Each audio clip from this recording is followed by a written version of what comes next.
Good morning to everybody, welcome to all.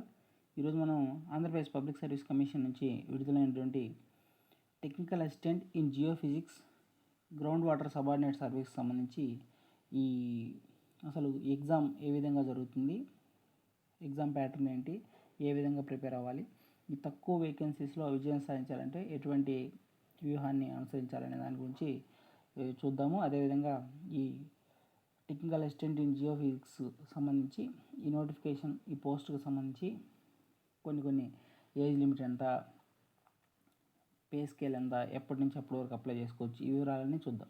Right. అయితే ఇక్కడ చూసినట్లయితే దీని యొక్క ఈ టెక్నికల్ అసిస్టెంట్ జియోఫిజిక్స్ సంబంధించి శాలరీ ఎంత ఉంటుంది అంటే వాస్తవానికి ఇతనికి బేసిక్ పే వచ్చేసరికి 54,060 రూపాయల నుంచి 1,40,540 రూపాయల వరకు ఉంటుంది. ఇది వచ్చేసరికి 2022 పిఆర్సీ ప్రకారం అనమాట. రైట్. ఇది వాస్తవం చెప్పాలంటే 54,000 బేసిక్ అంటే మీకు గ్రాస్ వచ్చేసరికి బేసిక్కే అంటే స్టార్టింగ్ శాలరీ బేసిక్ పేనే 54,000 అంటే మీకు చేతికి వచ్చేసరికి నెట్ 75,000 దాకా వస్తుంది. ఒకసారి మీకు కావాలంటే అది కూడా చూపిస్తాను. రైట్.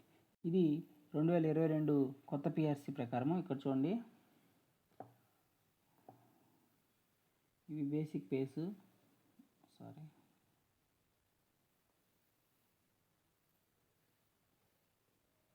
బేసిక్ పే ఒకసారికి చూడండి, 54,000 రూపాయలు అంటే ఇక్కడ డిఏ, హెచ్ఆర్ఏ ఇవన్నీ కలిపి 70,000 వస్తుంది. ఇది ఇక్కడ ఓన్లీ డిఏ, హెచ్ఆర్ఏ మాత్రం ఉంటుంది. కొన్ని జాబ్స్కి ట్రావెల్ అలవెన్స్, ఐఆర్ ఇవి కూడా ఉంటుంది. ఇది ఓల్డ్ది 2022ది. ఈ ఐఆర్ ఇవి కూడా ఉంటుంది కాబట్టి దగ్గర మీకు 75,000 చేతికి వచ్చే అవకాశం అనమాట. అంత మంచిది, బెస్ట్ శాలరీ అందుకునే జాబ్ అనమాట. అయితే ఈ స్టార్టింగ్ నుంచే 75,000 జీతం తీసుకోవడానికి తక్కువ పోస్టుల్లో తక్కువ కాంపిటీషన్ ఉండే ఈ పోస్టులకి ఏ విధంగా మీరు సన్నద్ధమైతే దీన్ని విజయం సాధించవచ్చు అనే దాని గురించి మనం ఇక్కడ ఒకసారి చూద్దాం. రైట్. అయితే ఈ పోస్ట్కి ఎప్పటి నుంచి ఎప్పటి వరకు అప్లై చేసుకోవచ్చు అంటే ఆగస్టు 13 నుంచి సెప్టెంబర్ 2 లోపు ఈ పోస్ట్కి అప్లై చేసుకోవాల్సి ఉంటుంది. అదేవిధంగా మిగతా ఈ 4 వేకెన్సీస్ ఏవైతే ఉన్నాయో, 4 వేకెన్సీస్ ఉన్నాయన్నాడు. ఈ 4 వేకెన్సీస్ కూడా జోన్ 4కు సంబంధించినవి అనమాట. అది గమనించండి. జోన్ 4 అంటే మనకు రాయలసీమ జిల్లాలు అనమాట. అనంతపురం, కడప, కర్నూలు, చిత్తూరు ఈ జిల్లాల వాళ్ళు మాత్రమే ఈ 4 పోస్టులకి అప్లై చేసుకోవడానికి ఎలిజిబుల్. జోన్ 4 ఓపెన్ ఏమైనా ఉందో ముందు చూద్దాం ఒకసారి. రైట్. అదేవిధంగా అయితే ఈ టెక్నికల్ అసిస్టెంట్ ఇన్ జియోఫిజిక్స్ ఈ నోటిఫికేషన్కి అప్లై చేసుకోవాలంటే ఎటువంటి ఎడ్యుకేషన్ క్వాలిఫికేషన్ ఉండాలి అనేది ఒకసారి చూద్దాం. అయితే దీనికి అప్లై చేసుకోవాలంటే ఎడ్యుకేషన్ క్వాలిఫికేషన్ వచ్చేసరికి degree in MSc or MSc tech or MTech or its equivalent in geophysics from a university or in institution recognised by the university grants commission. దీనికి అప్లై చేసుకోవాలన్న వాళ్ళకు ఖచ్చితంగా ఎంఎస్సి కానీ ఎంటెక్ కానీ జియోఫిజిక్స్లో చేసి ఉండాలన్నమాట. వాళ్ళు మాత్రమే ఈ పోస్ట్కి అప్లై చేసుకోవడానికి అర్హులు. అది ఇక్కడ తెలియజేయడం జరుగుతుంది. ఒకసారి గమనించండి. వాళ్ళు మాత్రమే అప్లై చేసుకోవాలి. కాదు సార్ నాకు ఎంఎస్సి జియోఫిజిక్స్ లేదు, ఎంటెక్ జియోఫిజిక్స్ లేదు, కానీ దానికి సమానమైనటువంటి ఈక్వలెంట్ క్వాలిఫికేషన్ ఉందంటే వాళ్ళు ఎటువంటి పద్ధతిని అనుసరించాలనేది ఇక్కడ చెప్పారు చూడండి. If the applicant possess an equivalent of the qualification other than the prescribed qualification in the commission notification, the applicant should produce a copy of the government order to the commission in advance in 10 days of last date for submission of application, failing which their application will be rejected. ఎవరైతే దీనికి సమానమైన విద్యార్హత కలిగి ఉన్నామో, మేము degree కలిగి ఉన్నామని మీరు నిరూపించదలుచుకున్నారో వాళ్ళు ఈ అప్లికేషన్ డేట్ ముగియడానికి 10 రోజుల ముందు మీరు ఏపీఎస్సికి మెయిల్ లేదా లెటర్ రూపంలో దానికి సంబంధించి ఇది ఈక్వలెంట్ క్వాలిఫికేషన్ అని గవర్నమెంట్ ధృవీకరించేటువంటి ఏదైనా జియో ఉంటే పెడితే వాళ్ళు మీకు రిప్లై ఇస్తారు. ఖచ్చితంగా మెయిల్ ద్వారా కానీ లెటర్ ద్వారా కానీ మీకు రిప్లై ఇస్తారు. అప్పుడు మీరు అప్లై చేసుకోవచ్చు అన్నమాట. రైట్. అలాగే ఈ పోస్ట్కి అప్లై చేయదలుచుకున్న వాళ్ళు ఖచ్చితంగా జూలై 1 నాటికి ఖచ్చితంగా ఎడ్యుకేషన్ క్వాలిఫికేషన్స్ పాస్ అయ్యి ఉండాల్సి ఉంటుంది. రైట్. నెక్స్ట్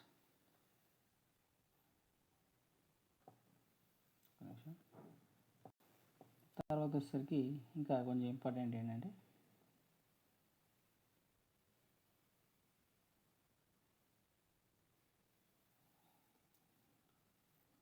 అయితే ఏజ్ లిమిట్ ఎంతవరకు ఉన్న వాళ్ళు దీనికి అప్లై చేసుకోవచ్చు అంటే 18 సంవత్సరాలు మినిమం ఏజ్ లిమిట్, 42 సంవత్సరాలు మ్యాక్సిమం ఏజ్ లిమిట్ అంట.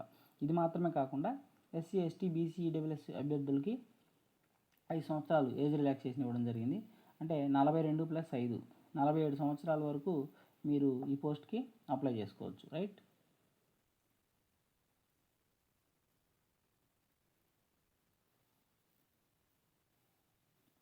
నెక్స్ట్ అదేవిధంగా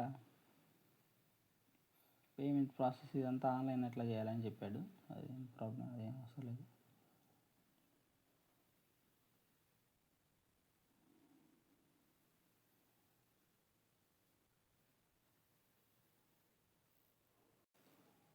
రైట్. నెక్స్ట్ వచ్చేసరికి అసలు ఈ 4 క్యారీ ఫార్వర్డ్ వేకెన్సీస్ జోన్ 4లో ఉన్నాయి అనుకున్నాం కదా. ఏ కేటగిరీస్, ఏ రిజర్వేషన్ వాళ్ళకి ఈ 4 పోస్టులు ఉన్నాయని ఒకసారి గమనిద్దాం. ఇక్కడ చూసినట్లయితే బీసీబీకి ఒక పోస్ట్ ఉంది. రైట్. బీసీబీకి ఒక పోస్ట్ ఉంది. ఎస్సీ గ్రూప్ 1 రిజర్వేషన్ వాళ్ళకి ఒక పోస్ట్ ఉంది. ఎస్సీ గ్రూప్ 2 రిజర్వేషన్ వాళ్ళకి ఒక పోస్ట్ ఉంది. ఎస్టీ రిజర్వేషన్ వాళ్ళకి ఒక పోస్ట్ ఉంది. మొత్తం టోటల్గా 4 వేకెన్సీస్ ఉన్నాయి. ఈ 4 వేకెన్సీస్కి కూడా అప్లై చేసుకోవాల్సిన వాళ్ళు ఈ కేటగిరీల వాళ్ళు మాత్రమే అప్లై చేసుకోవాలి. రైట్. అయితే ఇక్కడ ఇంటర్చేంజబిలిటీ కూడా ఇస్తాడు. ఫర్ ఎగ్జాంపుల్ ఎస్సీ గ్రూప్ 1లో ఎవరైనా క్యాండిడేట్స్ లేకపోతే, పాస్ అయిన వాళ్ళు లేకపోతే ఎస్సీ గ్రూప్ 2 వాళ్ళకి, ఎస్సీ గ్రూప్ 2 రిజర్వేషన్లో కూడా ఎలిజిబుల్ క్యాండిడేట్స్ లేకపోతే ఎస్సీ గ్రూప్ 3 వాళ్ళకి, ఇట్లా ఇంటర్చేంజబిలిటీ రూల్ కూడా ఉందన్నమాట. రైట్. అదేవిధంగా ఈ 4 వేకెన్సీస్లో ఉమెన్కి కూడా రిజర్వ్ చేశారని చెప్పారు. Out of the 4 vacancies 1 SC group 2 vacancy is under horizontal reservation for women అనమాట. ఈ పోస్ట్ ఏదైతే ఉందో,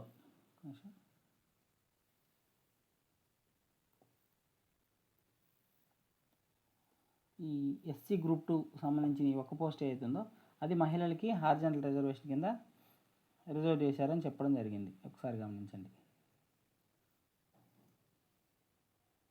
అలానే బీసీబీలో ఉన్న ఒక పోస్ట్ కూడా ఉమెన్స్కే రిజర్వ్ చేశారు. అయితే ఉమెన్స్లో క్వాలిఫైడ్ పర్సన్స్ లేకపోతే జెంట్స్కి కూడా ఇస్తారు అనేది ఇక్కడ మెన్షన్ చేశాడు, గమనించండి.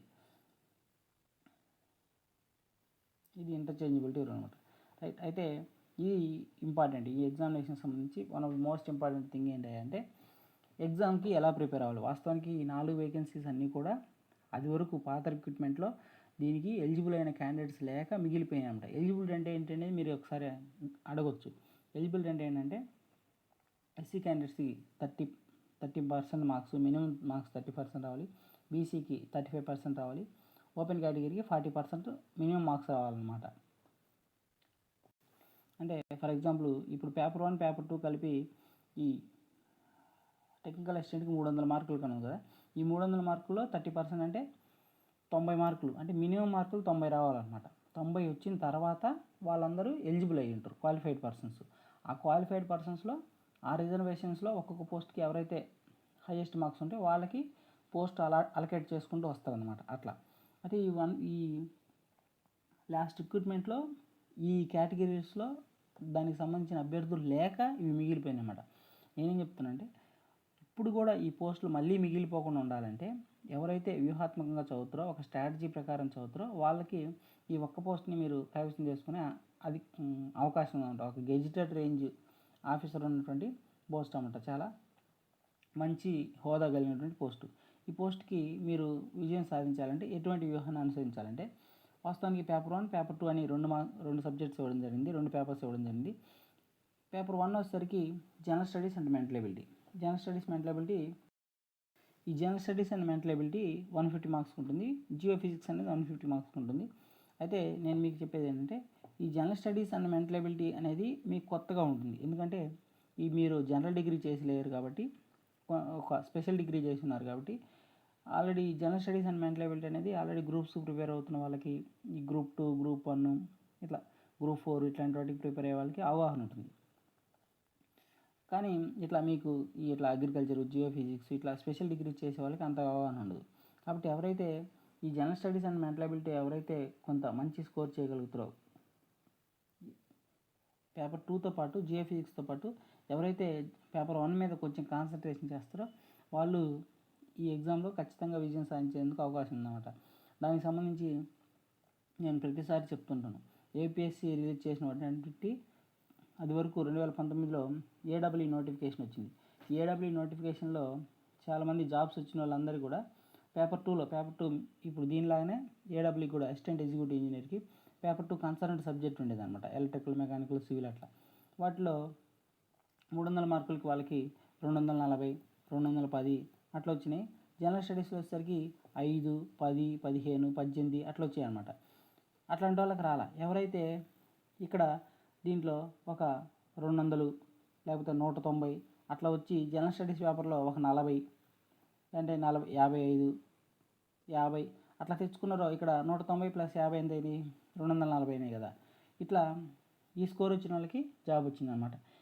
పేపర్ 2లో 200, 210, 230 వచ్చి కూడా పేపర్ 1లో 5, 10 వచ్చిన వాళ్ళకి జాబులు రాలే. కాబట్టి రెండు పేపర్స్ని బ్యాలెన్స్డ్గా ఎవరైతే చదువుతారో వాళ్ళకి ఖచ్చితంగా మీరు విజయం సాధించేందుకు అవకాశం ఉందని నేను స్ట్రాటజిక్గా మీకు చెప్తున్నాను. అయితే సరే సార్ మీరు కరెక్ట్గా చెప్పారు, బాగానే ఉంది. అయితే ఈ general studies and mental ability దీంట్లో మొత్తం 10 చాప్టర్స్ ఇవ్వడం జరిగింది. నా 10 చాప్టర్స్ ఏంటంటే current affairs, general science and టెక్నాలజీకి related, history, geography, Indian polity, Indian economy, sustainable development, disaster management, logical reasoning, data interpretation, ఈ 10 చాప్టర్స్ ఇవ్వడం జరిగింది. మిగతా జియో ఫిజిక్స్ అనేది మీకు ఐడియా ఉంది. Geo basics, geohydrology, principles of geophysics, prospecting of groundwater, ఇట్లా ఇవన్నీ మీకు అవగాహన ఉంటుంది. అయితే ఈ జనరల్ స్టడీస్కి నేనేం చేయగలను అంటే ఈ వీడియో డిస్క్రిప్షన్లో మన యాప్ లింక్ ఇస్తాము. ఆ యాప్ లింక్ ద్వారా మీరు యాప్ డౌన్లోడ్ చేసుకొని ఇక్కడ ఈ జనరల్ స్టడీస్ అండ్ మెంటల్ అబిలిటీకి సంబంధించి చాలా బేసిక్స్ నార్మల్ స్టూడెంట్స్ కూడా అర్థం చేసుకునేలాగా చాలా రివైజ్డ్ క్లాసెస్ మీకు అందించడం జరిగింది. ఎవరైతే ఈ technical assistant in Jio physics prepare అవుతారో వాళ్ళు ఆ క్లాసెస్ జాయిన్ అయ్యి రోజుకి ఒక 10 క్లాసెస్ తక్కువ పీరియడే ఉంటుంది. ఒక 30 minutes, 20 minutes అట్లా ఉంటాయి. వాటి మీద దీనికి ఇంకా ఎగ్జామ్ డేట్ కూడా ఇవ్వలేదు కాబట్టి ఒక ప్లాన్ ప్రకారం చదువుకుంటూ వెళ్తే దీంట్లో కూడా మీరు మంచి స్కోర్ చేస్తారు. దాంట్లో కూడా యావరేజ్గా బ్యాలెన్స్ చేయగలిగినప్పుడు ఖచ్చితంగా మీరు విజయం సాధించే అవకాశం ఉందని తెలియజేస్తున్నాను. Right, thank you very much.